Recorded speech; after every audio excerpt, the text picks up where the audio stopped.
Hi friends, last வீடியோவில் என்னோடய ஹஸ்பண்டோட கை வந்து எப்படி உடஞ்சது, நாங்கள் எந்த ஹாஸ்பிட்டல் போனோம், ஹாஸ்பிட்டலில் டாக்டர் என்ன சொன்னாங்க, நாங்கள் என்ன டிசைட் பண்ணணும், என்ன டிசைட் பண்ணலான்னு யோசித்தோம், அப்புறம் என்ன டிசைட் பண்ணோன்னு சொல்லிட்டு எல்லாம் பார்த்தோம். கடைசியில் இப்போ இந்த வீடியோவில் என்ன பார்க்குறோம் அப்படின்னா, நாங்கள் வந்து நிறைய இங்கிலீஷ் மெடிசன் போடலாமா இல்லை தமிழ் மெடிசன் போடலாமான்னு சொல்லிட்டு நிறைய கன்ஃபியூஷன் இருந்தது.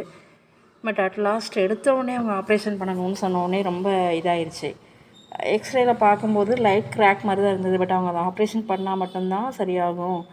இல்லை நீங்கள் இந்த மாதிரி கட்டலாம் தமிழ் மெடிசன்லாம் நீங்கள் போனீங்க அப்படின்னா ஒரு 4 to 5 இயர்ஸ் உங்களுக்கு வந்து பெயின் இல்லாமல் இருக்கும். அதுக்கப்புறம் உங்களுக்கு வந்து பெயின் ஸ்டார்ட் ஆயிரும்ன்ற மாதிரி சொன்னாங்க. பட் ஆனால் இந்த மாதிரி தமிழ் மெடிசனில் கட்டு போட்டிங்கன்னா உங்களுக்கு வந்து எலும்புலாம் ஜாயிண்ட் ஆயிரும் தான் சொன்னாங்க. ஃப்யூச்சரில் வந்து இந்த மாதிரி ஆகும்னாங்க. ஸோ என்னோடய ஹஸ்பண்ட் என்ன சொன்னாங்க அப்படின்னா, அவங்களுக்கு ஏற்கனவே ஒரு வாட்டி ஒரு ஒரு 10 இயர்ஸ் முன்னாடி வந்து பைக்லேருந்து கீழே விழுந்து முட்டியில் நல்லா அடிபட்டிருந்தது. பட் அந்த டைமில் அவங்க என்ன பண்ணியிருந்தாங்க அப்படின்னா, இந்த மாதிரி ஒரு பெரிய ஹாஸ்பிட்டல், அந்த ஹாஸ்பிட்டல் போகும்போது அவங்க வந்து சேம் இதே மாதிரி ஸ்க்ரூ போட்டு பிளேட்டு வச்சு இந்த மாதிரி ஃப்ராக்சருக்கு வந்து சர்ஜரி பண்ணணும்னு சொல்லியிருந்தாங்க. பட் அந்த டைமில் கூட அவ்வளோ பெரிய வந்து அது ஒரு பயங்கரமான ஒரு இன்ஜுரி. அந்த டைமில் கூட அவங்க வந்து இந்த மாதிரி மாவு கட்டு தான் எண்ணெய் கட்டு தான் போட்டிருந்தாங்களாட்டிருக்கு. ஸோ அதனால் அவங்க வந்து சர்ஜரிக்கு நான் போகல, இந்த மாதிரி கட்டிலே போட்டுக்கிறேன்னு சொல்லி சொன்னாங்க. சரி ஓகேன்னு சொல்லிவிட்டு இந்த மாதிரி நாங்கள் ஒரு இடத்துக்கு வந்து கட்டு போட்டிருக்கோம். பட் வந்து அவர் வந்து கட்டு வந்து ஆக்சுவலாக என்ன சொல்லியிருந்தாங்கன்னா ஃப்ராக்சர் அப்படின்னு சொல்லியிருந்தாங்க. ஒரு எலும்பு உள்ளே போயிருக்கணும்னு சொன்னாங்க. ஸோ இவர் வந்து கட்டு போடும்போது அதை லைட்டாக கையில் கொஞ்சம் மசாஜ் லைட்டாக கொடுத்து அந்த எலும்பை வந்து கீழே போன எலும்பை நிமித்தியிருக்காங்க அப்படின்னு சொல்லி சொன்னாங்க. பட் நான் பார்க்கல. பட் இந்த மாதிரி கொஞ்சம் பெயின் இருந்தது அப்படின்னாங்க.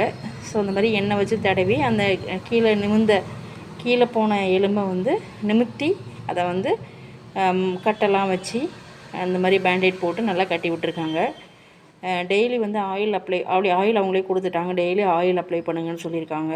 வாரத்துக்கு ஒரு டைம் கட்டு போட்டுட்டு 3 வாரத்துக்கு ஒரு டைம், அதாவது 3 வாரம், ஒவ்வொரு வாரமும் ஒரு கட்டு. ஸோ 3 வாரம் கட்டு போட்டிங்கன்னா உங்களுக்கு சூப்பராக ரெடி ஆயிருன்னு சொல்லியிருக்காங்க. பட் பார்ப்போம், காட்ஸ் ஸ்பேஸில் வந்து நமக்கு எப்படி கை ரெடி ஆகுதுன்னு பார்ப்போம். ரெடி ஆனதுக்கப்புறம் நம்ம வந்து ஒரு எக்ஸ்ரே மறுபடியும் எடுத்து பார்க்கணும் எந்த லெவலில் அது வந்து நமக்கு க்யூர் ஆகிருக்குன்னு சொல்லிட்டு. ஸோ இதுதாங்க கடைசியில் வந்துட்டு இங்கே நாங்கள் ஹாஸ்பிட்டல் போகாமல் இந்த மாதிரி வைத்தியர்கிட்டே வந்துட்டோம். நாங்கள் வந்து கட்டு போட்டுட்டு சரி புண்பட்ட மனதை இந்த மாதிரி பன்னு கேக்கு சாப்பிட்டு ஆற்றலான்னு சொல்லிட்டு ஒரு பேக்கரிக்குள்ளே வந்துட்டோம். பேக்கரிக்குள்ளே வந்து நல்லா ஒரு சூப்பரான ஒரு காஃபி குடித்தோம். பேல்பூரி பானிபூரி எல்லாம் சாப்பிட்டுட்டு கேக்லாம் சாப்பிட்டுட்டு வீட்டுக்கு வந்துட்டோம். அவ்வளோதான். கண்டிப்பாக நீங்களும் ஒர்க் பண்ணீங்க அப்படின்னா கண்டிப்பாக இந்த மாதிரி கேர்ஃபுல்லாக ஒர்க் பண்ணுங்கள். அவ்வளோதான், வேறு என்ன சொல்கிறதுன்னு தெரியல.